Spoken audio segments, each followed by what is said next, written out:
Hello everyone, and welcome to your Inner Witch Tarot reading. In this reading, I'll be sharing a lot of the insights into your strength as a witch, the abilities you may not even realize you have, the deeper purpose behind your path, something that your inner witch is trying to tell you, and all that good stuff. So at the end of your reading, I'll also be pulling from the Green Witch Oracle deck, which is this deck right here, this really pretty one, to give you a little bit more about, to give you like more practical nature-based practices that you can start using right away. So this reading is really about getting in touch with your natural abilities, bringing in more magic, bringing in more intention and celebration into your everyday life. Now, for my thumbnails, you could choose your piles, but if you haven't already, you're more than welcome to choose from here. This is pile 1 with Rosemary. Pile 2 with Potion.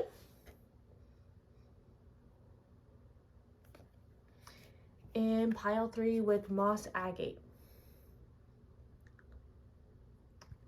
Alright, take your time if you need to, meditate if you have to choose your piles, and I'll see you guys in just a little bit. Bye-bye.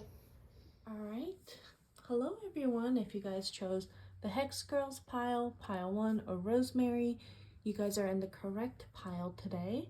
So I'll go ahead and get started like right away. We'll be finding out your inner witch archetype and some of your hidden powers, some of your dormant powers and abilities, and then practical magic guidance from spirit. So that was a really terrible shuffle. Sorry about that. Group 1's inner witch archetype. All right, we have the 4 of Cups today. So to start off, your inner witch archetype is what I'm dubbing the meditative witch. With the 4 of Cups, I'm seeing that you are a type of person who values time of deep introspection. You might be going through a lot of spiritual growth or awakening right now, or learning about spirituality actively right now. And learning about how to already expand your inner magic. So you might be already someone like who practices witchcraft or green witch practices. Oh my god, I can't talk. You know what I mean. You guys might already be a practicing witch is what I'm trying to say. The witch archetype with the 4 of Cups, I don't see you are like withdrawn out of apathy or boredom. You probably care a lot about people. With the Cups energy, but you seek wisdom beyond like mundane and the gross. So with the meditative witch, you probably like taking a step back from the noise of the world to tune yourself in, both into yourself and your intuition and like deeper webs of nature and deeper magic. It's really about, with the 4 of Cups, you really want to create space for clarity, for spiritual growth, and for emotional healing, rather than like rushing into decisions, distractions, or busying yourself too much. So that's currently what I see and what you value. I'm curious what your state of magical practice is at this moment in time. So what is Group 1's state of magical practice right now? Just realized I left a couple cards. Excuse me. What's Group 1's current state of magical practice?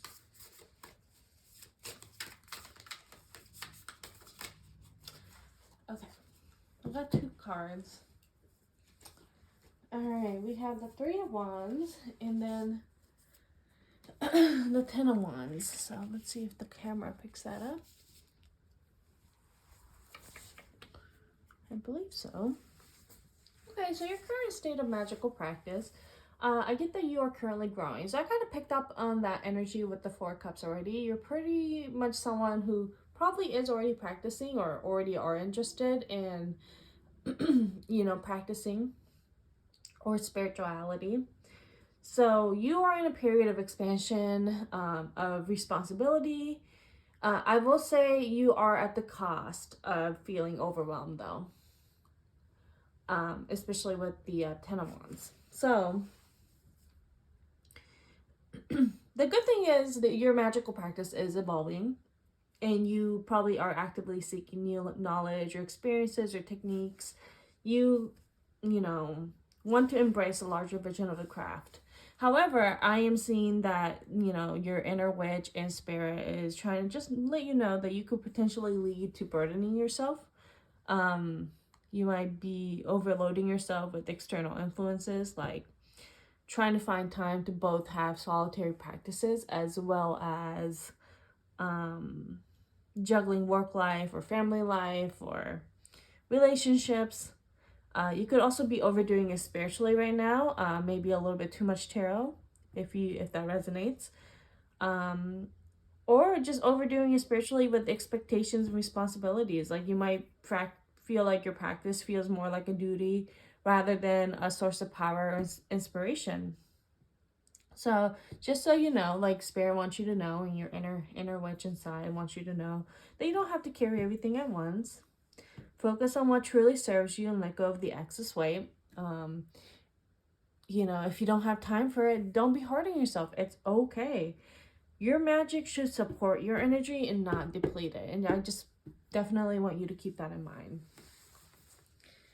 So I'm curious then, what fuels your inner witch? What fuels group one's inner witch?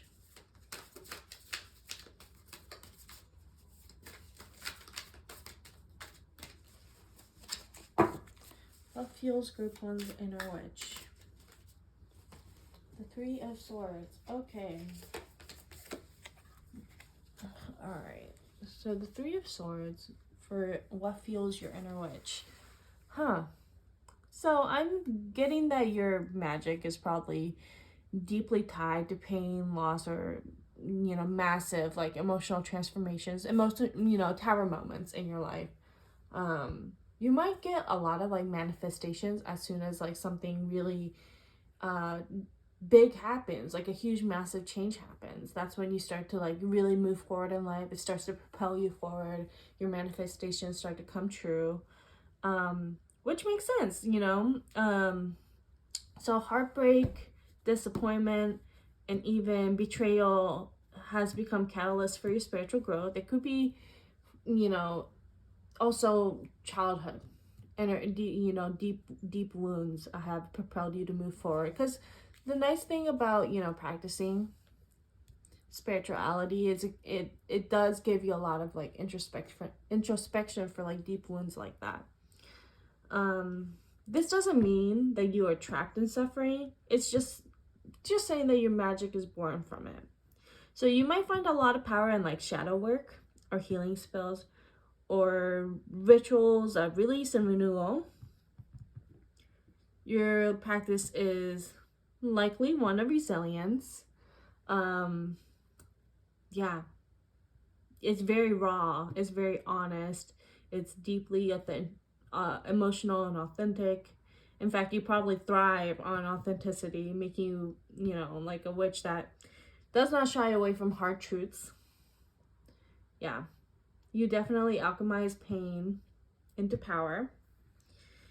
And I think when you feel the most, I can kind of see you as a person, I'm starting to feel it, where you might, when things are going really well for you, that's when you start to have like some pushback or some self-doubt in your spirituality. In fact, let me see.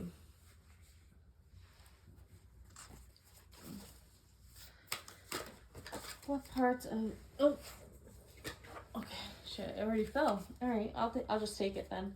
Okay, let me just clarify. Okay, so definitely, so the part of it you're in which that is head is your full trust in yourself, and it really is second guessing your intuition and worrying about making the right, quote unquote, right choices in your practice, or feel like something is throwing you off. And I already kind of got the feeling that when things are going really well for you, because a lot of your magic or your practices or your manifestations, your spiritual growth is like fueled by giant, heartbreak or transformations, tower moments in your life.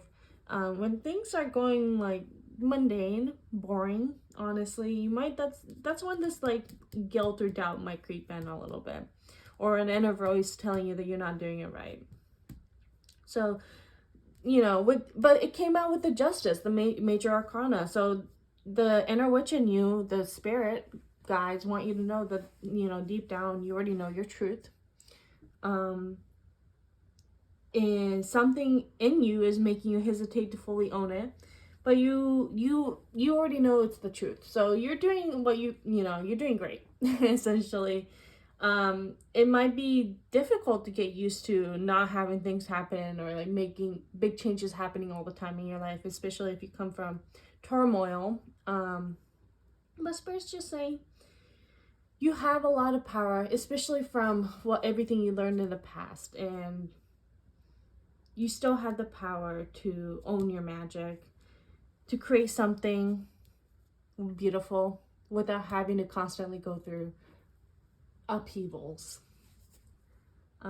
You might be holding on to outdated beliefs of yourself, but the key here is really self-honesty and just kind of owning it. And you'll get there with time, I'm sure. That it is a confidence building aspect to it. And with that, what abilities lie dormant because this was hidden from you? Your self-doubt. What could potentially open up for group 1?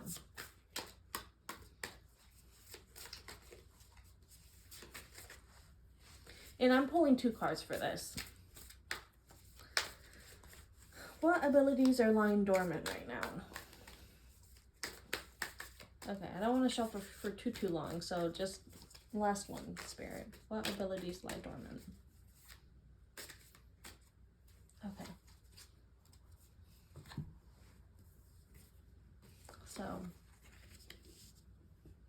we have the King of Swords in reverse and the Two of Cups. So I'll just read these separately. Let me get myself some tea. Okay. So, yeah, like I said, you have a lot of self-honesty, a lot of inner power, a lot of inner intuition, inner intuition. You have the ability to see through illusions. You have the ability to cut through confusions, and you have the ability to make sharp, logical decisions. I think this power is just clouded right now because of your self-doubt that you're going through. Something holding you back. So some like inner self-doubt that's holding you back. When awakened, this ability will help you communicate your truth with more confidence. It's going to help you set firm boundaries. It's going to help you wield, your knowledge as a tool. The knowledge that you already do have, by the way, as a tool of power, rather than something that, traps you in your mind, something that holds you back. So to unlock it with the King of Swords, yeah, work on trusting your own wisdom and sharpening your focus. Just be a little bit more mindful when you're over analyzing yourself, especially when your self-doubt starts to like kind of cloud in, because I think that's what makes you block your natural intelligence and leadership. So just be a little bit more mindful when self-doubt starts to creep in. Be like, okay, this is just me, my entrapments. I'm entrapping myself, and I can actively work through this. I know that's easier said than done. Like I said, I think this kind of stuff, especially if it's like your own brain, it takes time. With the Two of Cups, you do have the ability to form deep, meaningful bonds, both with people and with the spirit world. And I think once you go over this hump, and this hump, and this hump, I think you're gonna start to like cross a threshold of some kind. I think this is lying dormant because you might be fearing vulnerability or past emotional wounds. So this could also be self-honesty about like what happened in the past. Being honest with yourself, like, I did go through a lot. Could be Could be. I definitely understand that some people can get that way. You know, it's difficult to admit to stuff like that. Yeah. You have untapped potential in soulful relationships. You might even have a lot of like untapped potential in energy work or spare communication. I think when you start to open up, when your magic is more strengthened, you know, when it's shared. Either through like partnerships or community or emotional openness. I think you just, to unlock it, you really need to like lean into trust and connection. And like I said, you know, this is not an easy task. It makes it sound easy. This is, you know, pulling tarot for you guys to know, you know, to be aware. This is for, you know, tools for you to be aware and more knowledgeable about your current state. That being said, easier said than done, right? Like it sometimes when you go through terrible things in the past, it's hard to open up, and I get that. But you will. You will. When you start to like strengthen your connection and trust, whether it's with like other people or deities or even yourself, your magic is gonna grow in ways you may not even have realized. I think your magic really, you have this like discerning side to you, but you also have a side where your power thrives on, you know, nurtured, when it's nurtured, and when there's like mutual reciprocity within your community. So when you trust your mind's clarity and when you trust your mind's clarity, and you open your heart to deeper relationships, I think you'll start to tap into like a powerful synergy that strengthens both your personal growth, but also your magical growth, your spiritual growth. Can we learn a little bit more about how group 1 can embrace their inner witch?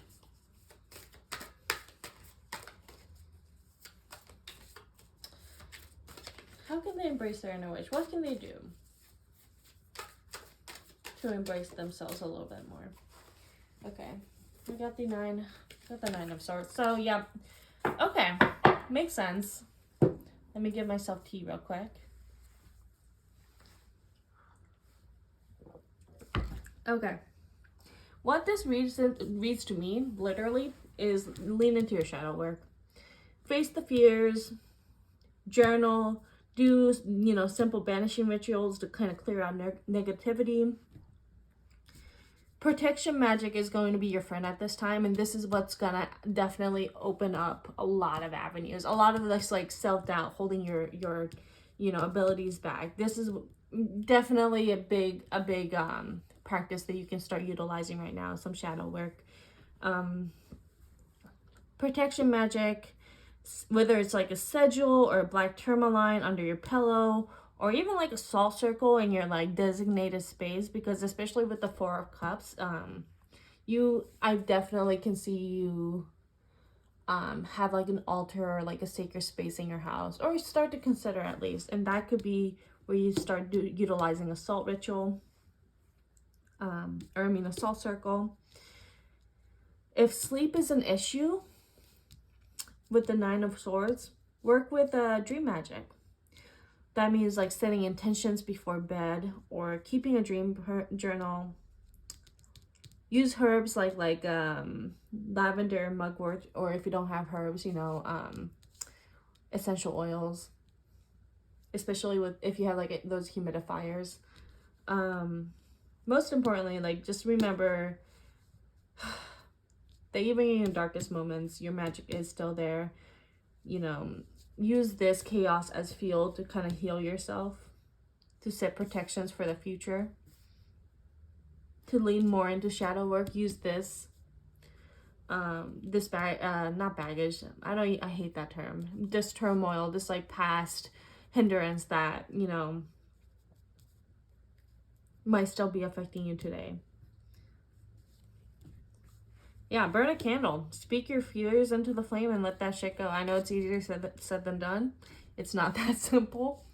Those are just some practices that you can start utilizing, but definitely start embracing you will start embracing your inner witch as soon as you start embracing this.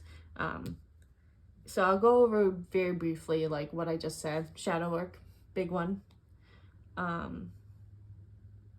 Journal, banishing ritual, protection magic with a sigil or like a black tourmaline. I think I said under your pillow earlier. That's a good way to start. If you have like a designated space, salt circle. What else?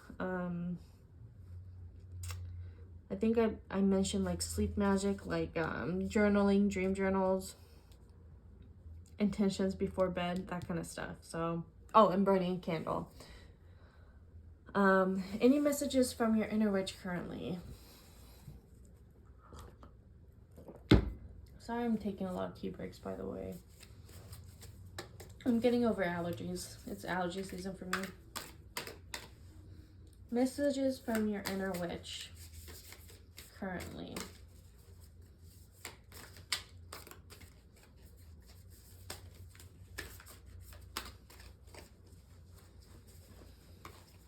Okay, we got the Three of Cups.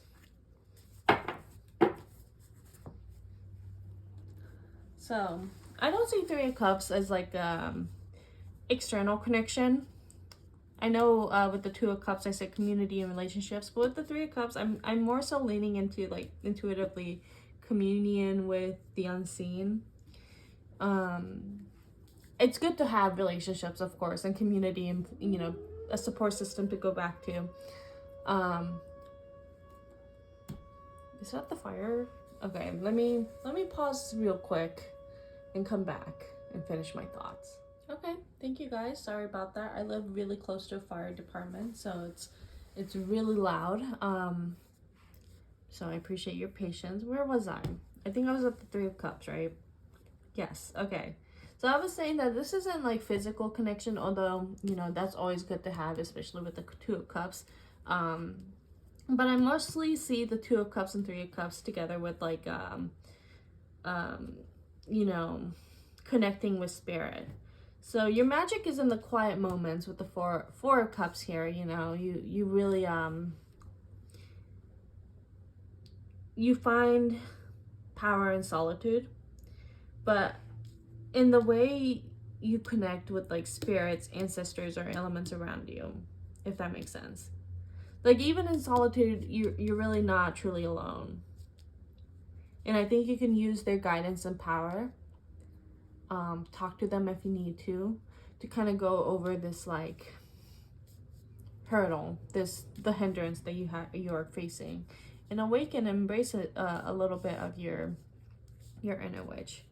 The Three of Cups is just a reminder saying like from spirit and from your inner witch being like you have people watching over you that are rooting for you. Also with the Three of Cups, celebrate your practice in your own way. Like I said, you seem like a very like introverted maybe, or you really value alone time.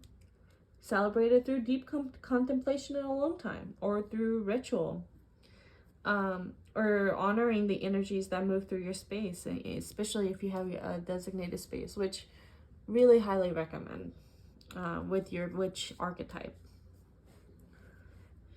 Your inner witch isn't really calling for like social gatherings, but it's, you know, definitely calling for a sacred relationship with yourself and with the forces you work with. Yeah, they're basically just saying find joy in your own rhythm, you know, march to the beat of your own drum, knowing that, you know, your connection doesn't have to be loud or powerful. Just you're on the right track. Spirit's just saying you're right on track. You take your time, do what you need to do to work through what you need to work through. That's kind of sweet. That's a very sweet reassurance. All right, I'll go ahead and pull some practical practices. That's such a mouthful, by the way, to let your inner witch out. And I'm utilizing the Green Witch Oracle. So I take these pretty literally, just fair warning. And I'll go into a little bit further detail as to how. Now, I'll be pulling about 4 of these, and then I'll pull one extra for like your inner witch's ultimate goal or purpose for your practices.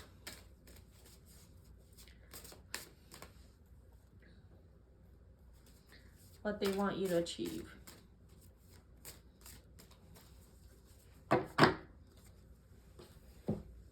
Okay. So I did pull 4. We got tend. We got basil. We got seeds.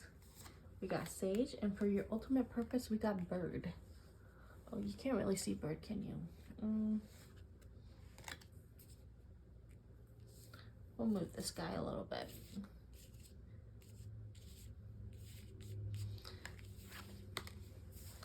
Oh my god, my sleeves are so flowy. It's too flowy. Okay, and we got bird. Okay. So with tend, I'll bring it up. Maintenance. Whoops. Maintenance, encouragement, and guidance. With basil, we got prosperity, luck, love. Seeds, we got new ideas, hope, and open-mindedness.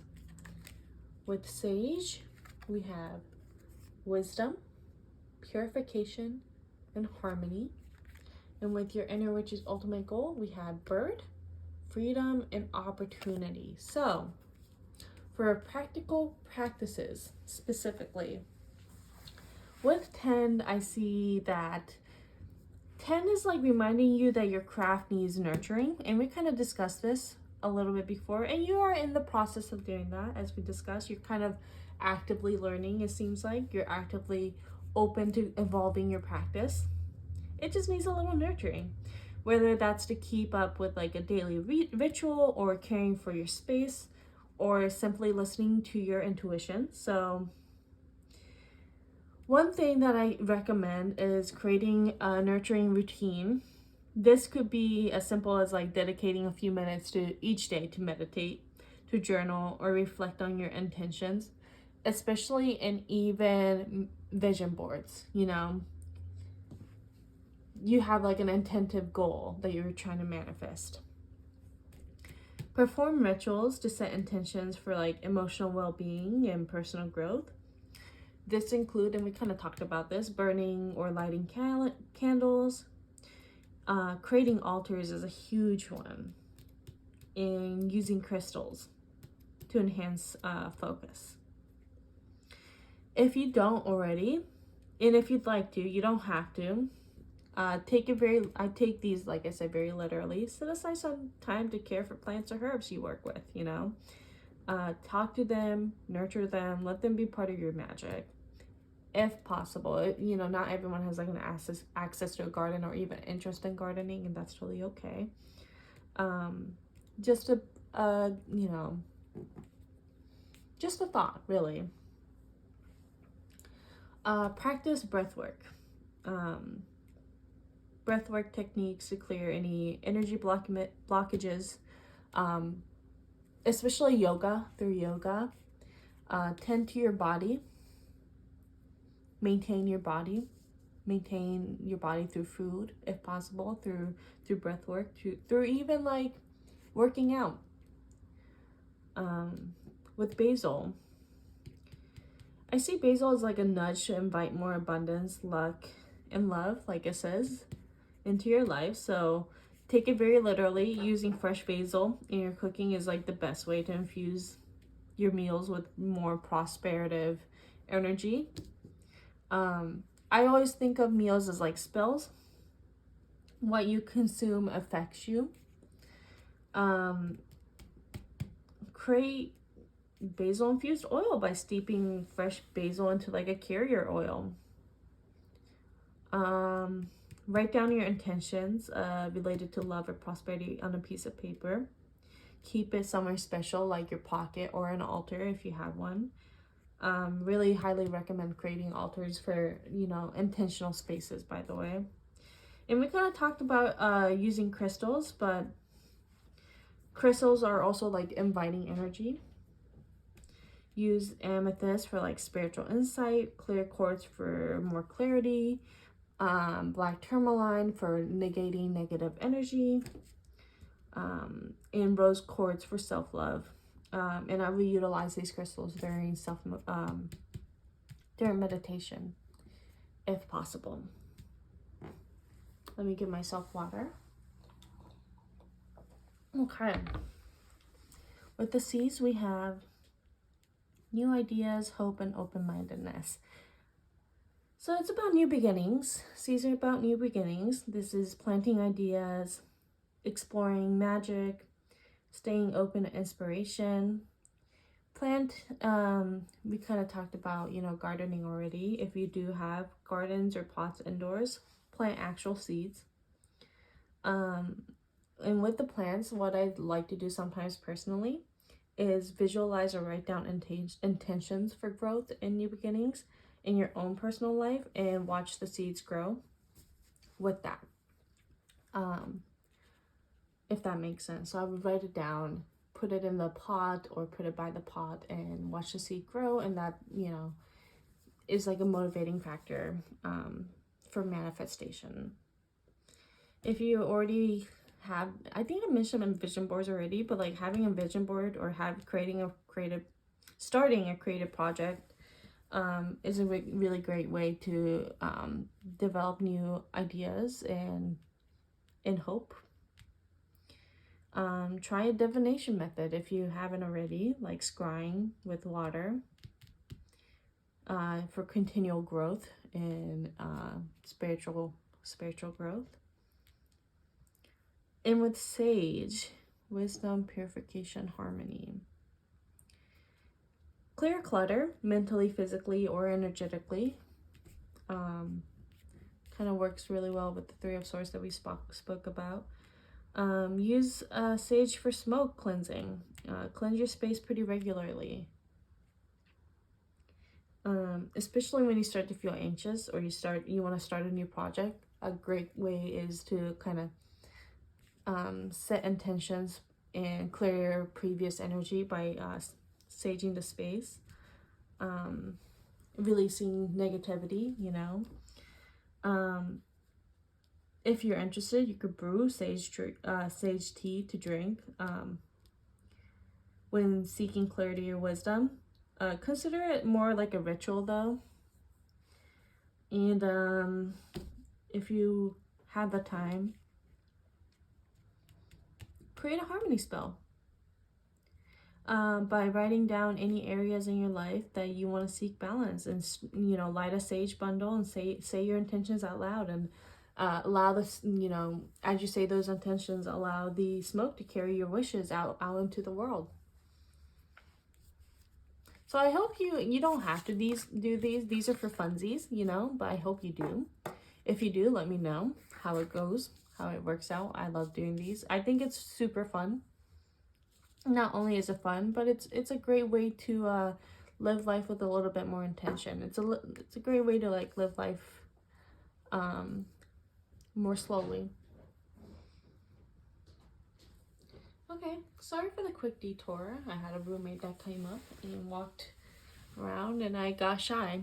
So I think we left off at your ultimate goal, your inner witch's ultimate goal, which is that your inner witch ultimately wants you to be free with the bird here.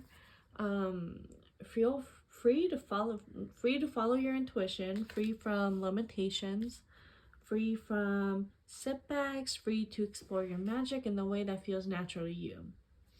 As as a meditative witch, it isn't about rushing or forcing anything. It's about creating space for your practice to unfold in its own time.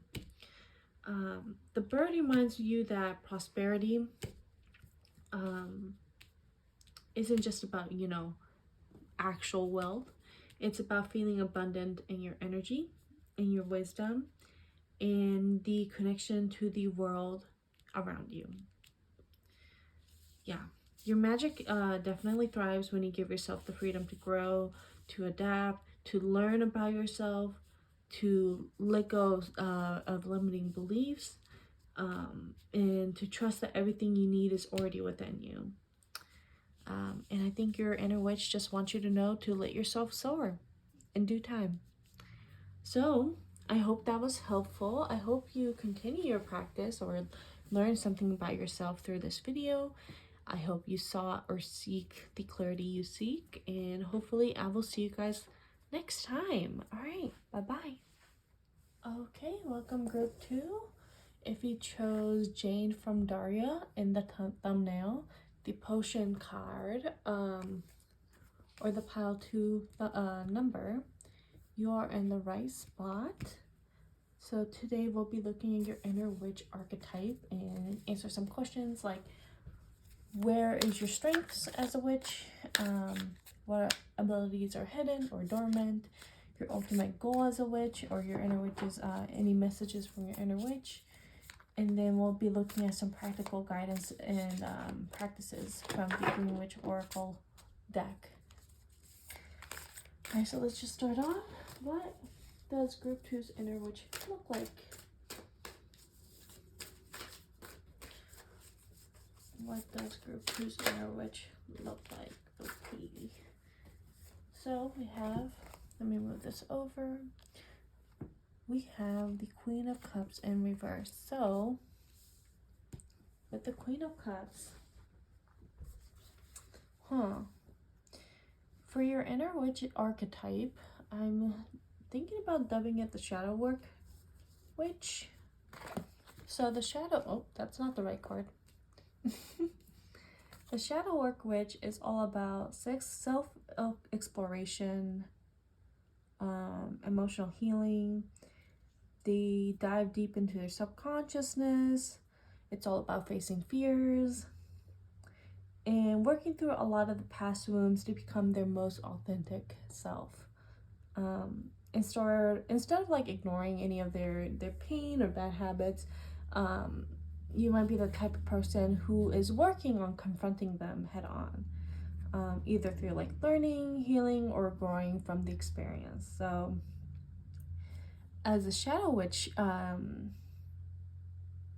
Shadow Work Witch archetype, I'm almost like tempted to say Shadow Work Bitch, like bitch, go get it, you know, like a good way, you know, like go girl kind of thing.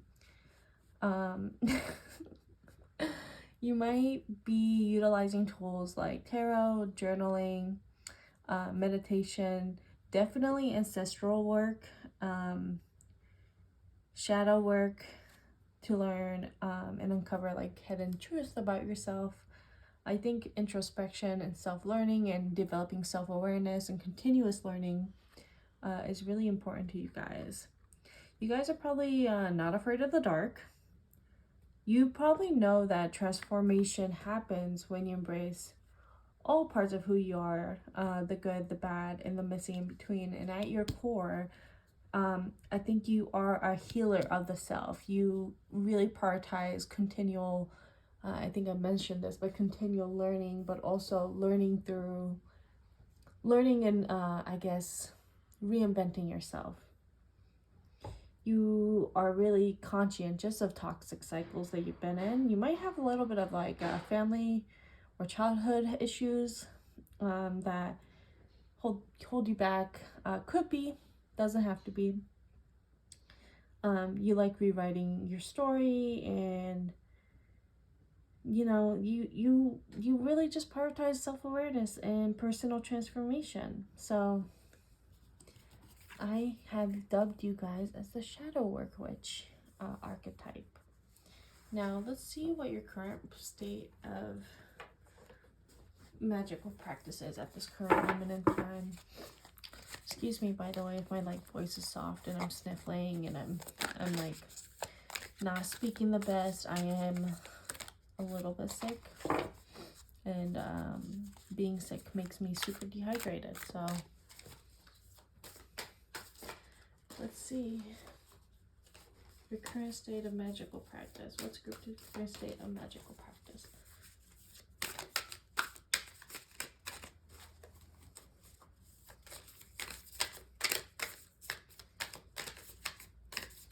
I don't want to shuffle for too long, so this will be my last one. Okay. I actually got 2. So we have the Fool in reverse, in the Seven of Wands, or Swords, excuse me, Seven of Swords. I love the art on this. It kind of reminds me of Game of Thrones a little bit. The swords art in this deck. So, I think that you guys are kind of keeping your magical practice, or at least spiritual interest at the very least, in a place of like hesitation or secrecy, whether it's intentional or not. So you might feel a little bit uncertain about fully embracing it, which is okay. You might be second guessing yourself or afraid of stepping into the unknown. You might be worried about doing it wrong or feel like you're not ready yet. But at the same time, with the Seven of Swords here, there is a sense of also secrecy or avoidance, not just with like self-doubt, but just active secrecy. You might keep your practice private, or you might keep your thoughts about spiritual growth or spiritual practice secret because you're afraid that like not everyone will get it. Or you might feel like you might be judged, and that's totally okay. Yeah, you're hiding this aspect about yourself right now. Your practice doesn't have to nor look like anyone else's. You don't need like, sorry, I got cut off. I was just saying that your practice doesn't have to, nor will it look like anyone else's. You don't need like permission to fully embrace it. Just kind of go at your own pace. Let go of the fear, trust your intuition. And I think Spirit is just guiding you to take up space in your own spiritual expansion. Let's see what fuels your inner witch. Let's see what fuels your inner witch. Okay. Oh. For group 2, what fuels their inner witch? Oh, okay.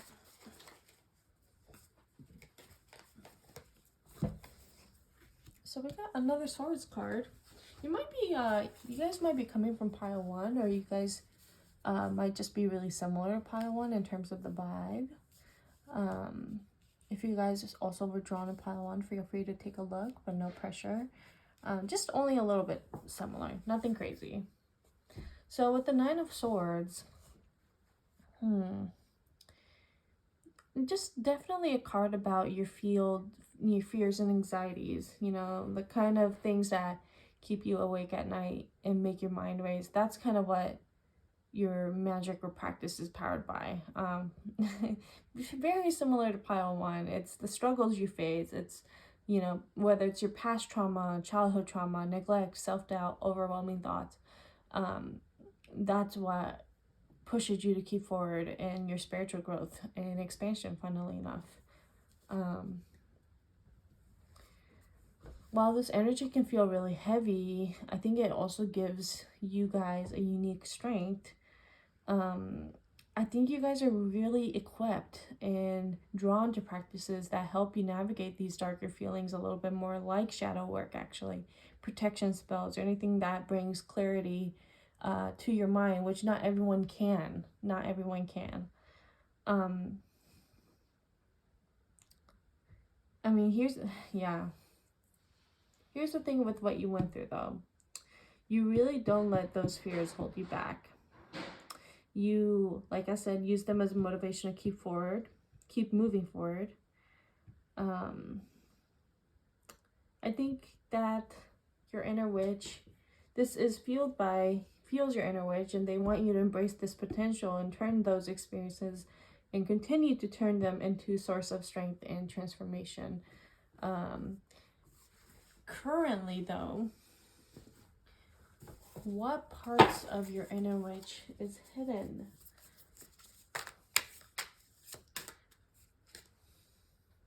What parts of pile 2's, group 2's inner witch is hidden?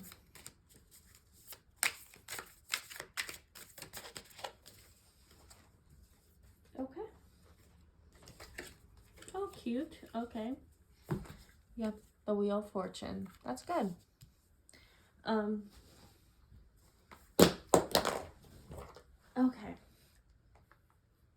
So, what fuels you guys is like your fears and anxiety, but what you also need to know and what your inner witch wants you to know is that you definitely have untapped potential within you that you might not even be aware of yet. I think you have a lot of ability to harness the energies of luck and destiny. And I think you might hesitate to trust yourself in that area. It may be because you're not actively talking about it, or you keeping your practice in private. I think you have the latent ability to adapt to shifting circumstances. Could be because you have this like past trouble that you kind of equipped yourself with. You have the tools now to kind of figure out how to go about things, how to go about obstacles now. I think you have that ability to shift circumstances, and it allows you to navigate life's, ups and down with grace. You might just not fully recognize or trust this ability yet. And this could also be feeding into your feelings of uncertainty when faced with change. Yeah, I don't know. You might also have like an instinct for sensing the right timing, or maybe like karmic timing. You might sense like karmic retribution, knowing when to take action and when to let things unfold, stuff like that. I think this could be potentially obscured by some fear or uncertainty. So the thing that holds you or fuels you is also could be what holds you back at the same time. I think it's finding that, nice balance between, Nine of Swords fueling you, and then the Wheel of Fortune, not clouding your judgment and being uncertain because of these fears. Yeah, I think this card is just urging you to explore your relationship with change and lean into the unknown a little bit more. Try to let go of control. Try to let go of tarot cards if you can. It's kind of easy to want to be in control by being able to predict what's gonna happen. But I think this card is just letting you know, like, it's okay to let things like unfold naturally and feel it out. And that's what maybe being, that fear of like change is the one holding you back. But I think there will be, actually, let's see what abilities lie dormant because you're holding yourself back. Let's see. For group 2, and I'll be pulling 2 cards for this. What abilities lie dormant because group 2 is holding themselves back?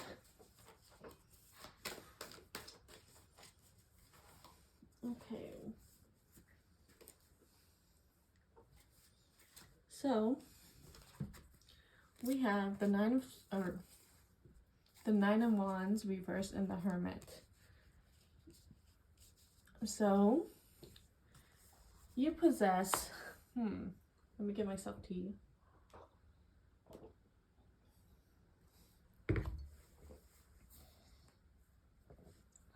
So what is currently dormant, because the Wheel of Fortune is being hidden from you, this, uncertainty, fear of change, is definitely the ability to look for your answers within yourself. I think your inner witch is definitely just calling out. You guys might be watching too many tarot cards, which is okay. It happens to the best of us. But I think your inner witch and spirit is trying to tell you, hey, like, you don't need to know all the answers. Just listen to your intuition. You already know the answers yourself. You're being guided. You're being protected, and to let go of control a little bit, because the Hermit represents a deep well of wisdom that comes from solitude and contemplation. You already have the potential to connect with your inner self and tap into those insights, those, profound insights that, but you might be just avoiding this introspective work currently because you might be keeping yourself busy, you're resistant to change in your life, resistant to unpredictability.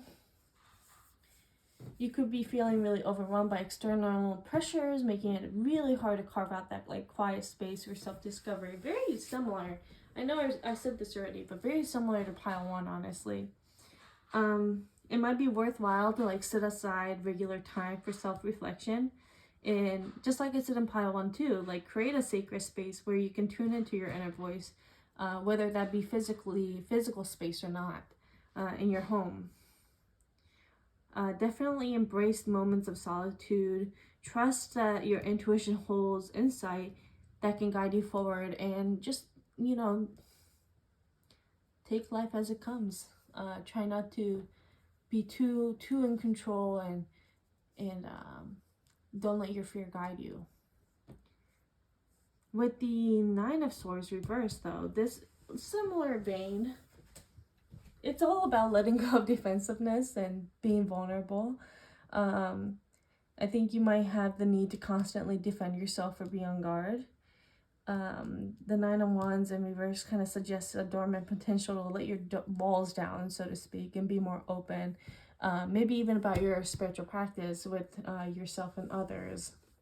This could be facing fears of vulnerability and or the exhaustions that come with feeling like you have to constantly fight to protect your boundaries, fighting like you have to stay in control too, because like I said, you want to your spirit is trying to let you know and guide you to like let go of control and predictability a little bit. So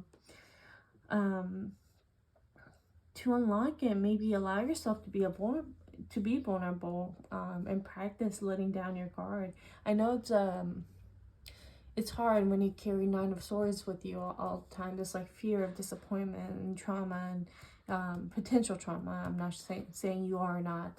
That's for you guys to decide. But you know, you guys have dealt with something for sure, and easier said than done, right? But start small by like sharing your thoughts and feelings with trusted individuals and see where it goes. I mean, either way, cultivating self-compassion, I think, will help you recognize that, you know, your vulnerability is a strength and not a weakness, especially in your spiritual practice. So I think ultimately your inner witch and your spirit is trying to let you know to embrace your inner wisdom and open your heart to deeper connections. And I think you'll be able to tap into a dormant energy that you didn't even know you had. Let's see a little bit further. What more, Spirit? How can group 2 embrace their inner witch?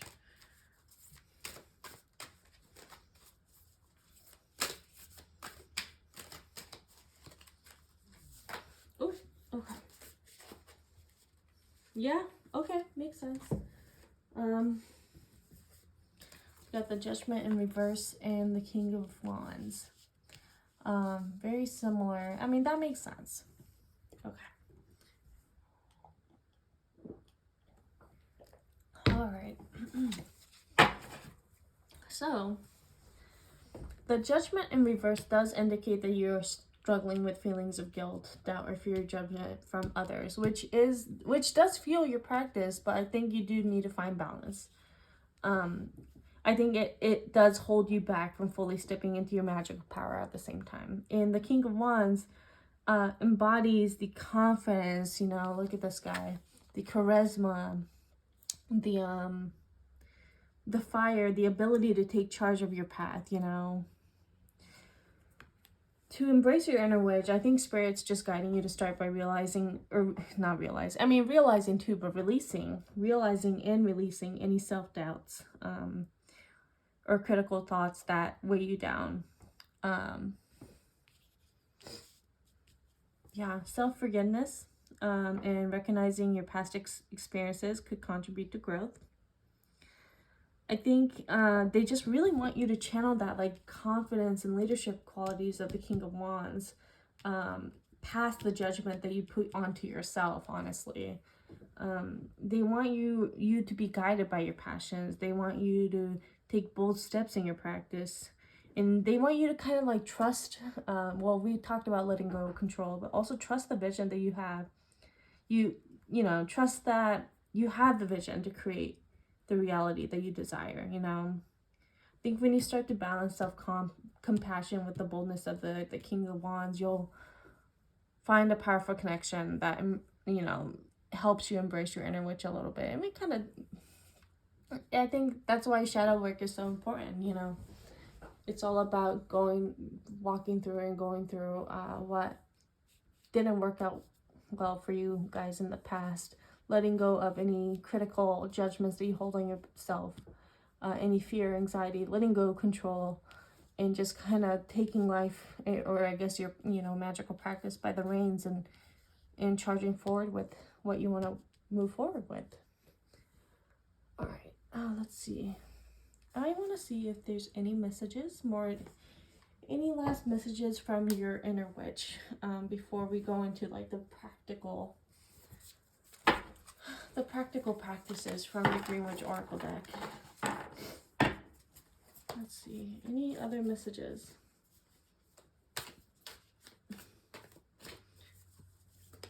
Oh, okay. Okay, this is good. The Hanged Man in reverse. So, your inner witch is just telling you that it's time to let go of feeling stuck. It might be feeling a little bit stagnant because of the Nine of Swords energy.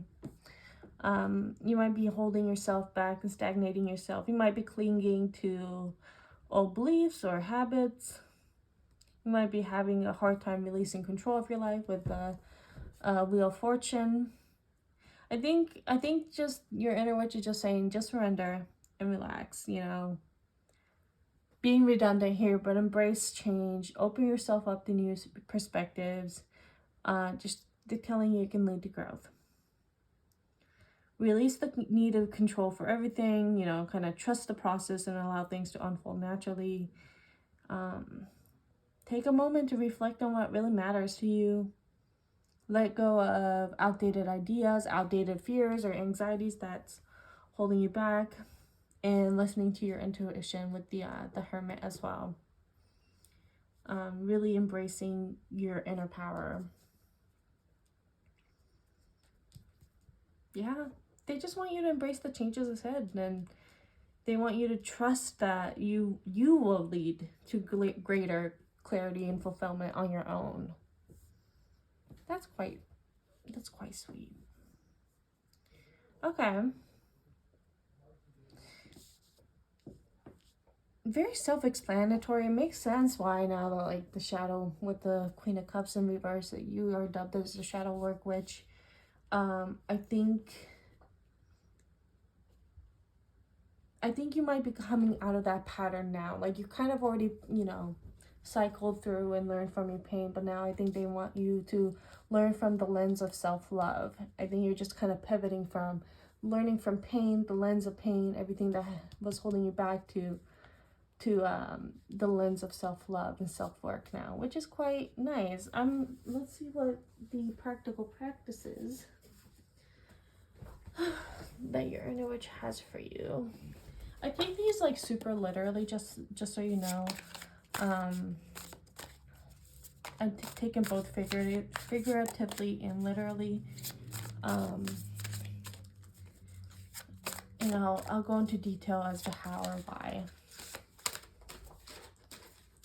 For practices, I think I'm going to pull 4, and then I'm going to pull 1 more for your inner witch's ultimate goal or purpose.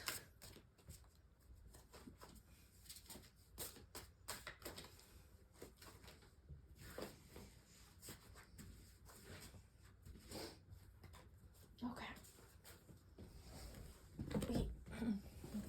So, we have roots with healthy patterns and early growth. I'm going to move these guys just a little. Fruit, achievement, success. I love the art for this. We got mint, abundance, persistence, and proliferation. Cup of tea with patience and reassessment. And hopefully you guys can see this. Your ultimate goal or purpose is the sickle, which is focus, regrowth, and letting go. Okay. Makes sense. Nice. I love it when readings come full circle. Just very reassuring. Okay. Grab myself a cup of tea.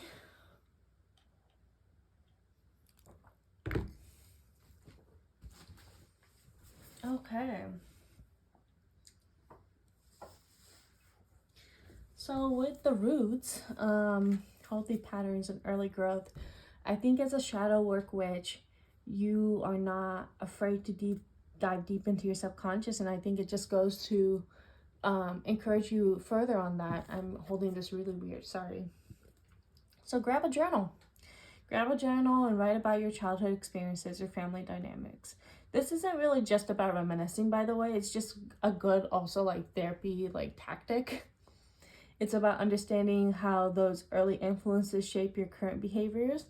If you guys have done inner work or inner child healing already, if not, look into it. I definitely recommend it if it resonates with you, especially with like old childhood trauma.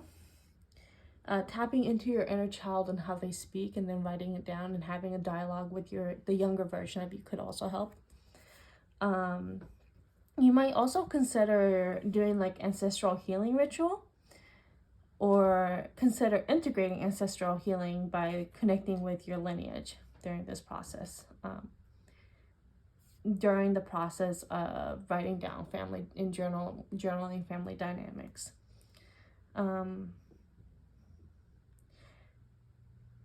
Light a candle or invite the wisdom of your ancestors into space.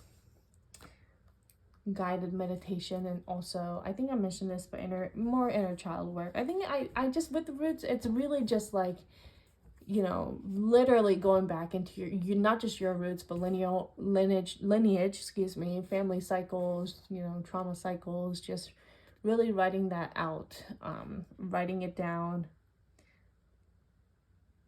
and having a dialogue with your inner self about it. With fruit, to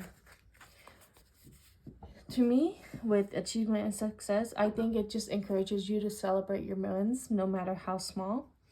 If you haven't already, start a success jar and start writing down any achievements in shadow work, like, you know, recognizing self-sabotage or self-sabotaging behavior.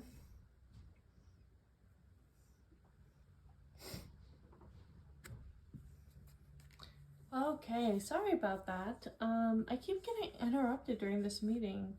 So, my apologies. I'm not sure I left off, honestly.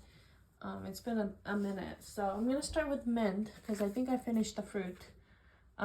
With the mint, there is abundance. Persistence, is it? Yes, proliferation.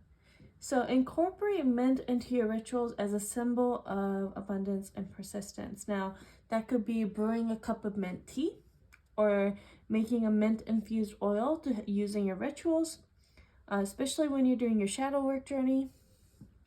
While you're preparing it, set an intention for abundance in your shadow work journey.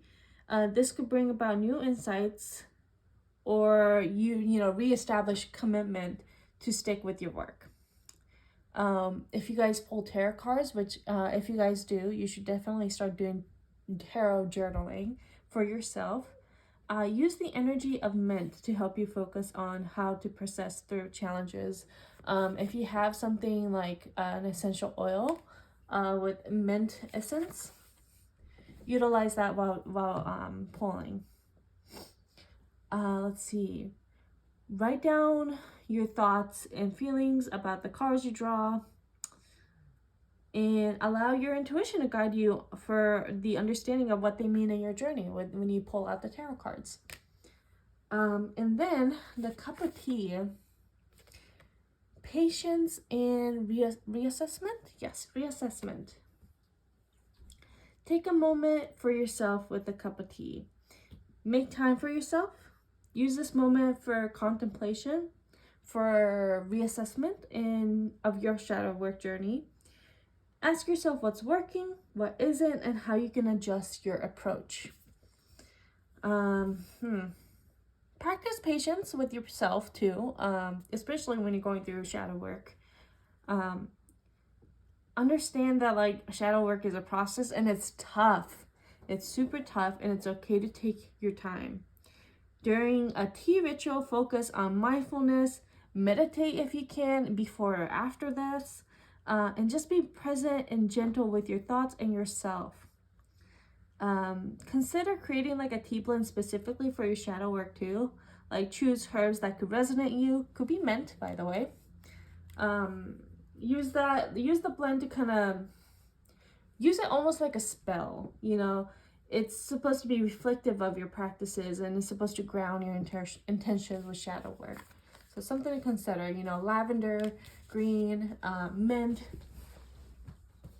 And then for your purpose, your ultimate goal of your inner witch, we have the cycle, which is focus, regrowth, and letting go, which is so beautiful because the ultimate goal for your inner shadow work witch is to, you know, dig deep into your emotions and past experiences and to gain clarity on what needs your attention. From that deep work,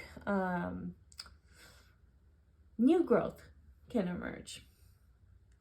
Whether it's like healthier habits or like a stronger sense of self, transforming your challenges into opportunities or renewal is the course of your shadow work journey in your archetype. The cycle also reminds you, period, to release things that no longer serve you. You know, the Nine of Swords here. By letting go of like toxic patterns, limiting beliefs, make space for new, you know. Specifically, make space for empowering energies in your life.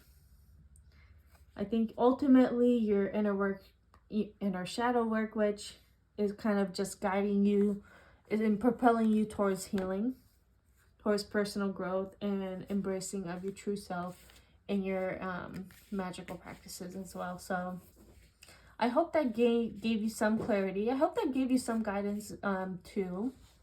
And I hope you guys do utilize these practices, you know, no pressure at all. Take as much time as you need to. But if you do, let me know in the comments. I'm really curious if anyone else does this too. I don't have like a lot of people who are into witchcraft or witch work or green witch practices in general. So I would be super open to hearing about it. That being said, I hope you found the clarity you sought out. I hope you guys have a great, wonderful rest of your day or night. I'll see you guys next time. Bye-bye. All right, pile 3. You're in the right space if you chose the moss agate or if you chose Shigo from Kim Possible. So we'll go ahead and start right off the bat. We'll find out your inner witch archetype. That'll be the first card that I pull. We'll figure out your, you know, state of your magical practice at this current moment in time, your hidden or what am I trying to say? Hidden or dormant abilities, any messages from your inner witch, and then we'll kind of pull 5 cards at the end, 4 of them being like practical practices from the Green Witch Oracle deck, and then the last one being your inner witch's ultimate purpose or goal. So we'll get started right away. Alrighty. Pile 3. Hope you guys are doing well. Bear with me today. I am exhausted and a little sick and, you know, just kind of going through it a little bit. So pile 3. What does your inner witch look like? Pile 3. You might hear my dogs walking in the background. Or my roommates, either one of those. Okay. Pile 3, we pulled 2 cards for you. We pulled the Empress in reverse. And then we pulled the 5 of Pentacles. So, in every pile, I've been naming the archetype. So for this one, with the Empress in reverse and the 5 of Pentacles, I think I'm going to call it the maternal/paternal witch. Although, I don't want to like gender it, but I'm leaning towards the more maternal witch. You are probably someone who has a deep innate desire to care for and support others.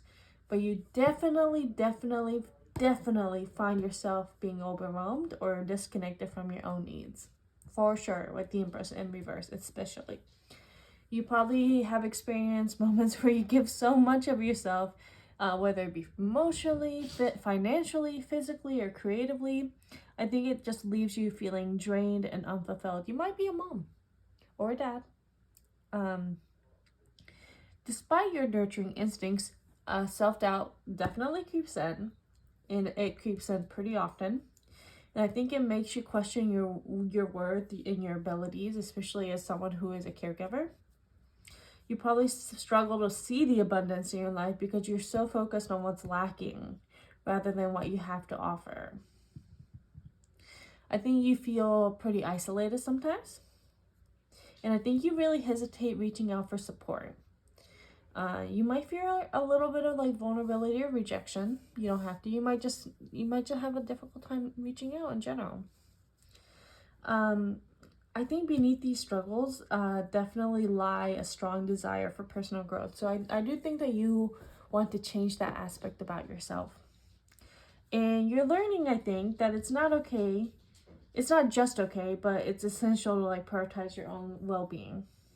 And I think you are recognizing your worth and allowing yourself to receive such, so that you can cultivate a more balanced and fulfilling life and be there for yourself. So, all right, we have the maternal/paternal witch here. Awesome. Okay, let's figure out what is the current state of your magical practice.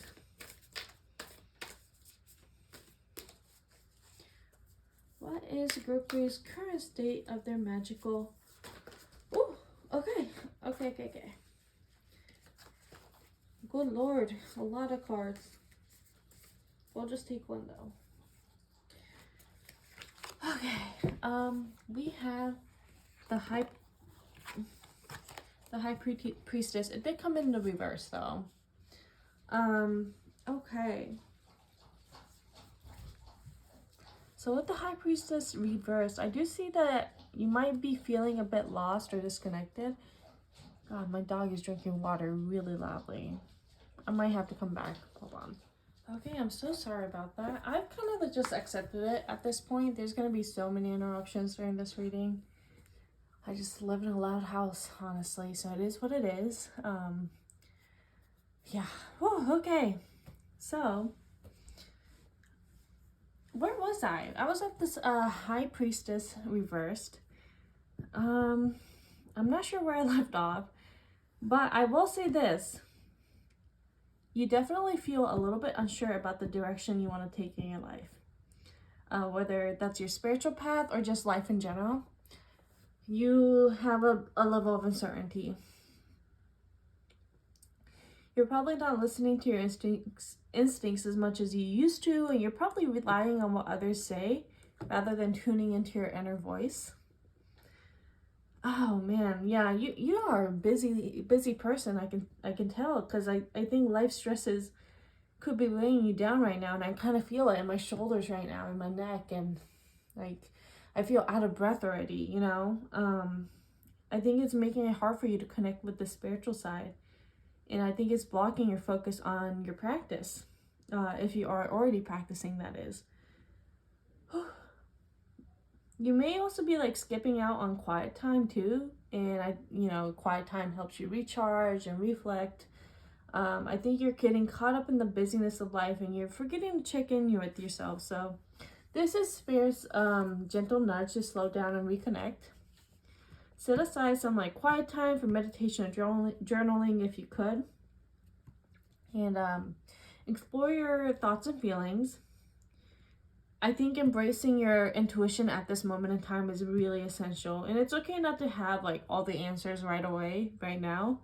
I think just focus on rebuilding that connection with your inner self can kind of guide you back more into a more, not just fulfilling magical practice, but a more fulfilling pathways, and I think you'll just start to feel lighter as well.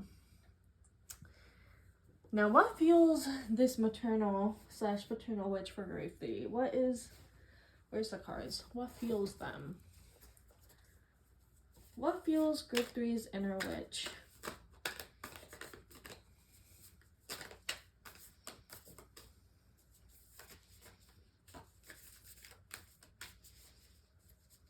Okay. We have the Five of Cups. All right. So you're fueled by, wow, group 1, 2, and 3, very similar. You guys are fueled by and are deeply influenced by your emotions and experiences of loss or disappointment. There is a little bit better hope here because you see the 3 cups that are broken. You do have like a certain fixation that you are propelled forward by, but I think you do have like other opportunities and things that you're not fixated by, you know. I think you do have the motivation and desire to heal from past hurts and transform these three broken cups of grief into growth. And I think because you have these 2 cups kind of propelling you forward, yeah, you definitely you're receptive is what I'm trying to say. You're receptive and open to change.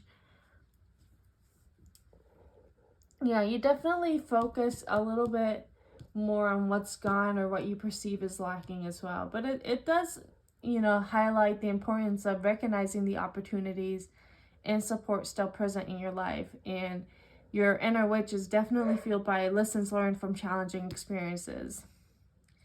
And it is pushing you to use these emotions and use them as like a source of strength. I mean, I kind of repeated myself a little bit, but you get what I mean.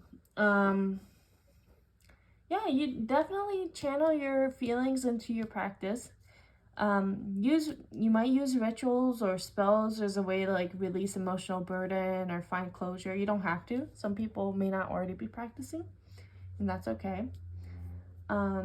This process definitely can empower you to cultivate resilience though, and like a sense of hope. I think a lot of your manifestations come alive when you do transform those like disappointments into to motivators in your life.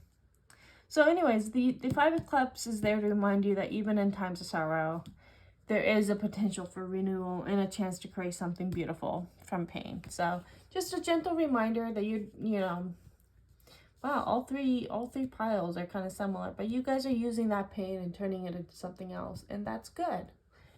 It seems like you're already doing that. So, all right, give myself a little bit of water.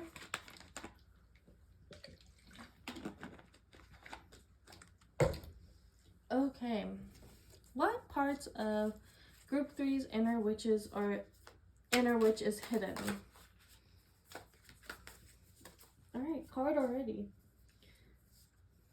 We have the 4 of Wands. Okay.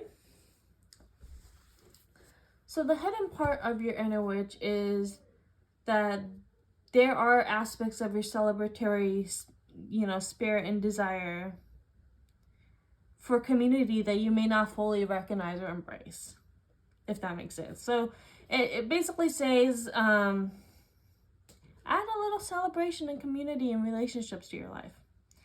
The card, the 4 of Wands, really embodies joy, harmony, and celebration of achievements. And I think it's indicating that you have a deeper yearning for connection, for collaboration, and creating like a sense of homeliness and belonging in your practice. You probably have a natural talent, especially because you come across as like a maternal paternal figure, for bringing people together. I think you're very inclusive and fostering like a supportive environment. But you might be keeping this gift under wraps, perhaps due to anxiety or self-doubt. It might be also because you're overburdened already. You might have some anxiety about unmasking, if especially if you're neurodivergent. There's a lot of potential for you to build a vibrant community and create spaces for celebration and shared experiences. But yeah, you definitely hesitate stepping into that role and expressing that desire.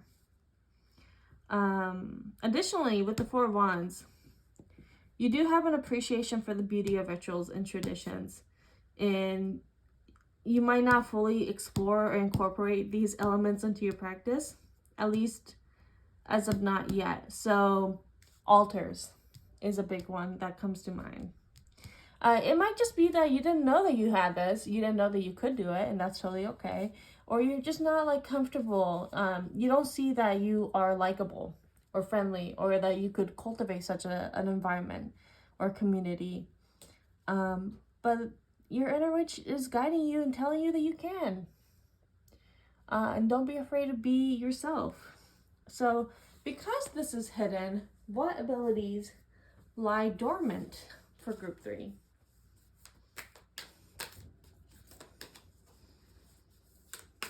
What abilities lie dormant because of the 4 of Wands for group 3?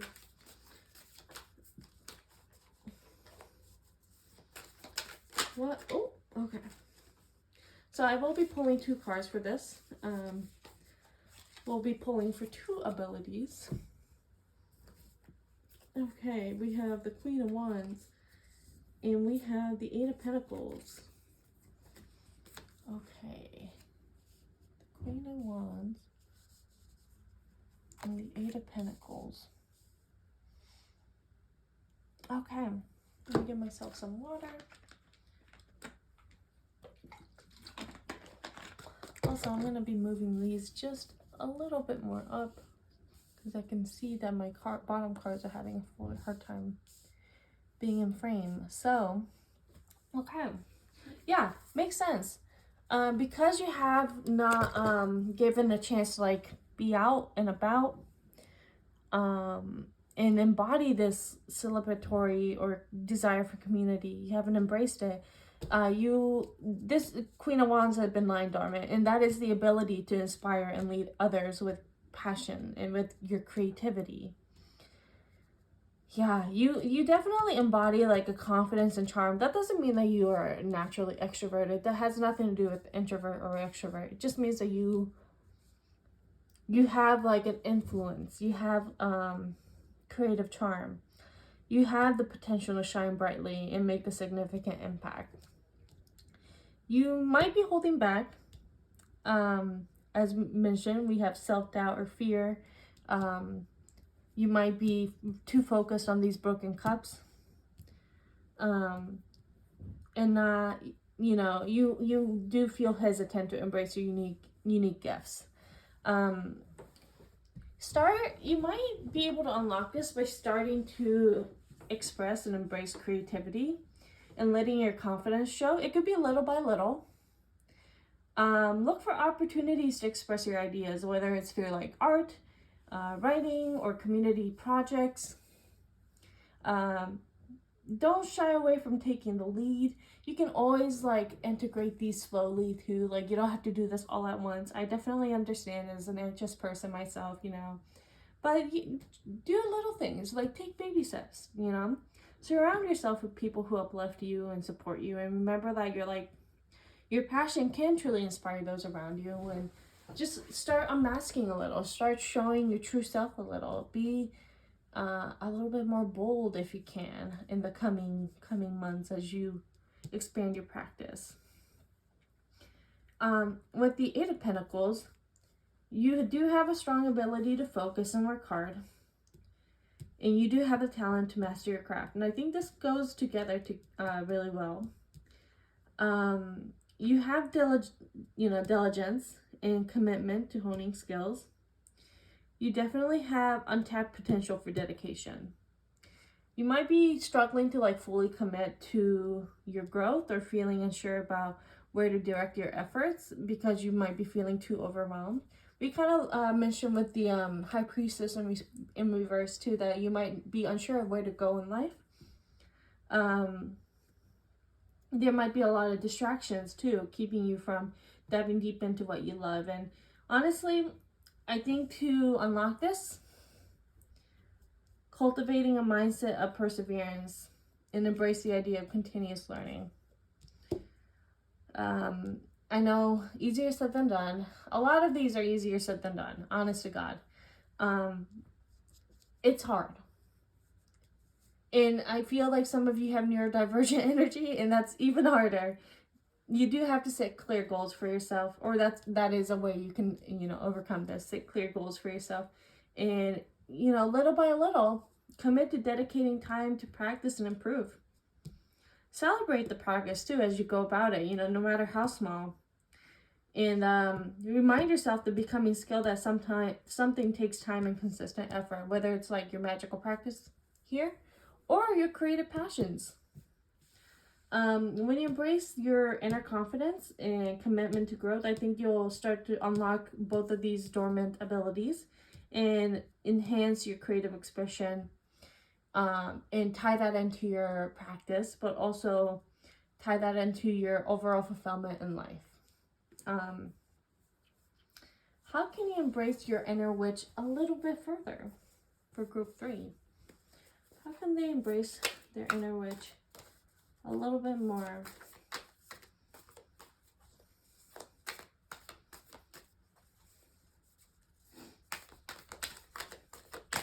Okay, we have the 9 of Wands reverse.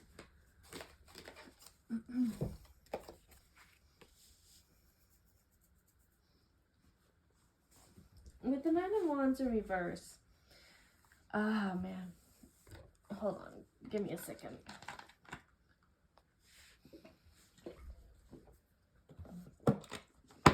Yeah, you're a little bit on guard. I think you're a little bit of an anxious person. It might be difficult for you to let yourself in, let other people in to help you too, because you're giving so much of yourself and you're masking a lot. You want to be there for other people. You want to be go, go, go all the time. I can really start to see that. And it's important to let go of that constant need to be on guard and allow yourself to be more open and vulnerable to yourself too, not just with other people. Acknowledge your fears and sit with your past struggles without letting them define you. Because you're so on the go, go, go all the time, I bet that you don't have the time really to like sit and reassess. And I think your inner witch is calling for that a little bit. You need to start embracing, and this is from your inner witch, by the way, the idea that you don't have to fight all the time to protect your boundaries. You can let other people come in, help. You can open up to new experiences and connections, and that can lead you to profound amount of growth.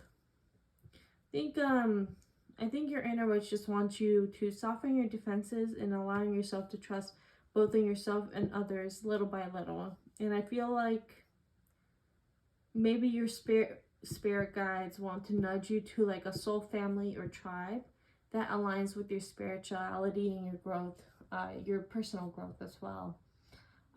With the 4 of Wands too, I think that's what they're saying. They're like, just open up and talk about yourself a little bit more. It's okay, because I think they're saying that people will accept you. People will accept this part of you if you're shying away from spirituality as well. You might even find remarkable people that's going to stick with you for a lifelong, a long time. Okay, messages. Any further messages from their inner witch? Ooh.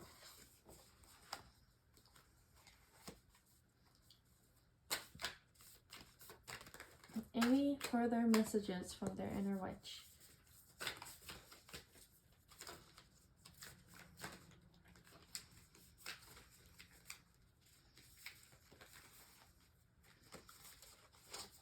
Okay, so we do have the Hermit with us. Oh, geez. I'm such a mess right now. My lord. Okay. We have the Hermit. So with the Hermit, your inner witch is definitely urging you to tap into the transformative power of introspection and self-discovery. Really look into yourself, basically.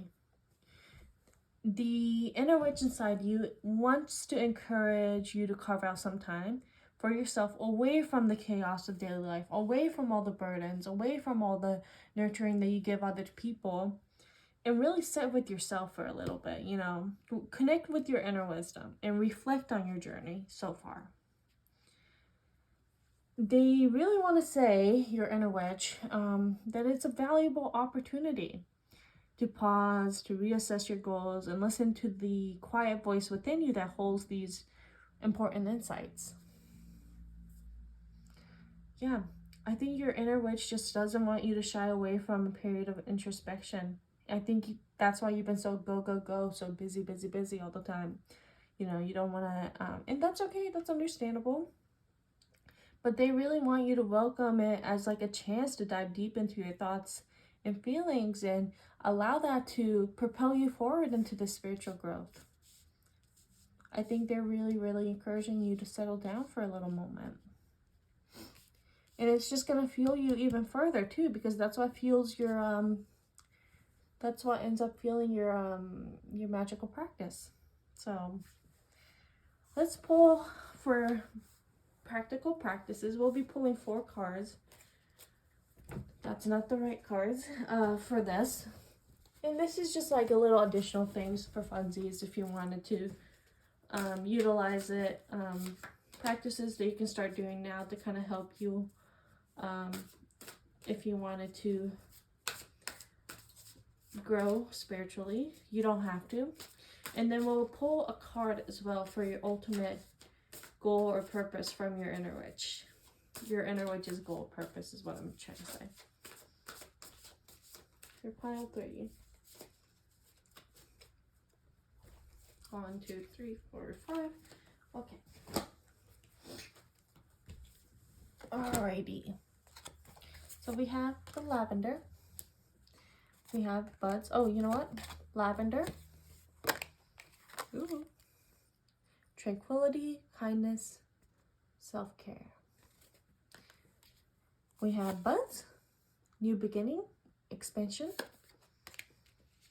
I hope you guys can see that. Summer. Expansion, growth. I have like the ring light right sitting vertically right above me, so it's kind of hard to see because the light is reflecting off the cards. But we have the hedge, potential, boundaries, and decision. And then for your ultimate inner witch's ultimate goal or purpose, we have autumn, bounty, and balance. So we'll put this away, pull these guys a little bit. All right.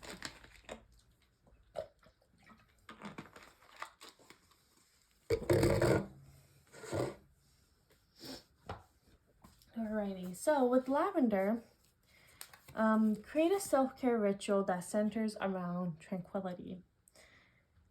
Set aside, and by the way, I take these cards super literally because these, like for example, lavenders do have qualities to them that is supposed to help you relax, you know. So set aside each week to indulge in like a lavender infused bath or create a calming space with lavender essential oils. You can also focus on nurturing yourself with kindness. This could be through journaling. This could be practicing affirmations, especially in the mirror. You know, this practice will help you reconnect with your inner softness and compassion, which is probably overshadowed by the lack of, like, feelings of lack or instability, you know, especially if you haven't had the time to, like, kind of settle down from being so hyperfixated or busy. Also, I always recommend this. Dedicate a corner of your home as, like, a nurturing space just for yourself and fill it with items of, you know, comfort, things that bring you comfort. That could be soft blankets, favorite books, family photos. Use the space to, like, really dive deep into your practices, you know, meditation, journaling, relaxing, even just relaxing. Just allow it to be like a sanctuary just for you where you can recharge. All right, buds, embrace new beginnings by exploring creative outlets that allow for self-expression, with the 8 of Pentacles and the Queen of Wands. I think self-expression is like a big part of your guys' journey. It could be starting a new hobby, taking a class, journaling, as always, I mention all the time. It's just such a great way and such an effortless way to grow and expand on yourself. Also, consider planting seeds, like actual seeds. Literally or metaphorically, I guess. You can start by, starting a small garden if you have the space, or engaging in projects that signify growth and renewal in your own life, like continuous learning projects. Learn a new language. Channel your emotions into creative outlets. We talked about it a little bit, but for example, it could be writing, painting, gardening, as we discussed. These are just also forms of self-nurturing as well. I don't know if people actually realize that, but, hobbies is a way to, self-care and love yourself. With summer, expansion and growth.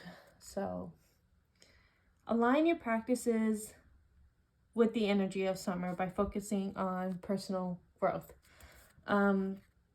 When it comes, it's actually getting a lot, warmer now too. It's around the springtime. Springtime is around the corner than summer. So start taking advantage of the longer days by spending time outdoors. Soak up in the sun, connect with nature. Engage in activities that promote growth too. That could be attending workshops, joining community groups. I think this will help you feel a little bit more connected with others too, which is kind of what your inner witch is kind of guiding you to do. And it's going to counter the feelings of isolation often brought by the Five of Pentacles as well.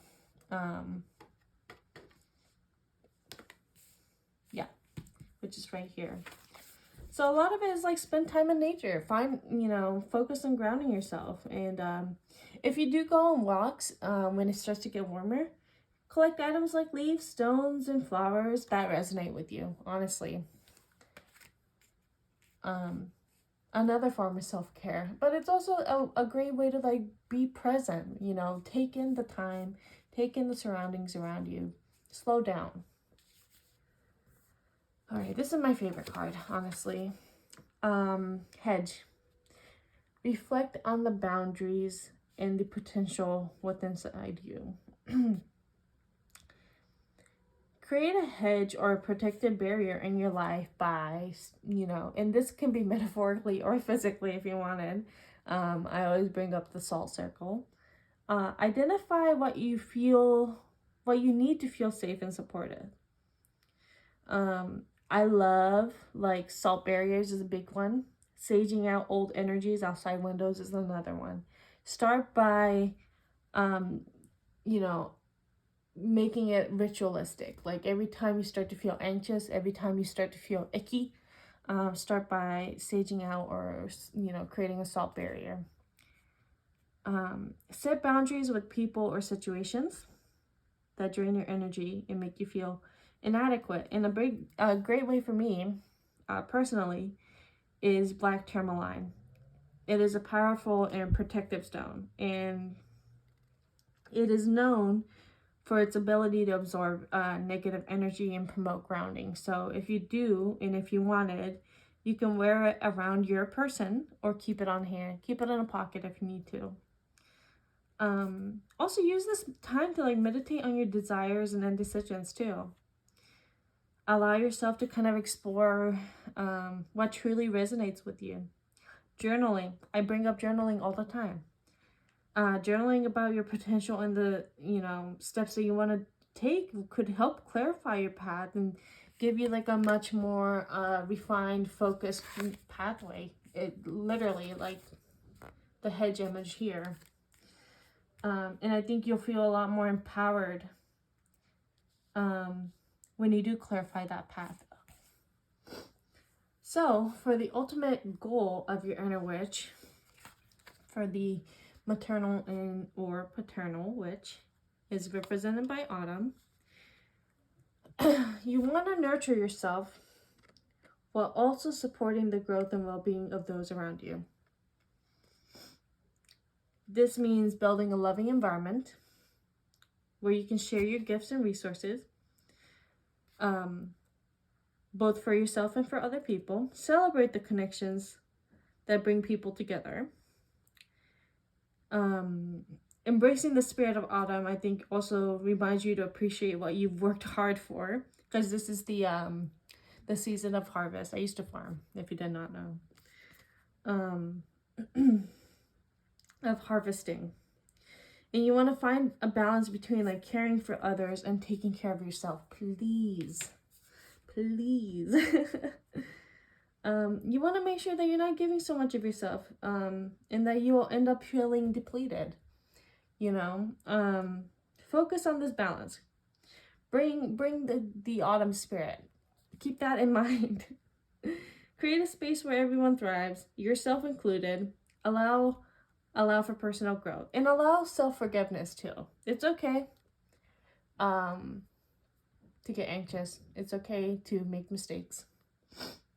I think your inner witch just wants you to enjoy all the richness of life has to offer, and I do really think that they want you to slow down and cherish each season and feel grateful for the abundance that surrounds you and will continue to surround you as you start to grow spiritually. Well, that's quite nice. That's a great ending. I hope this was nice. I hope this helped. I hope you do end up utilizing these practices. It's okay if you don't. This is not for everyone. I do these just to make sure I live life a little bit more with more intention. It makes me slow down when I, start to utilize these practices.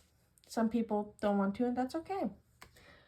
That being said, I hope you did find clarity that you were seeking out for. I hope you found something about yourself, learned a little bit of something about yourself, or learned something in general. And hopefully I'll see you guys next time. Bye-bye.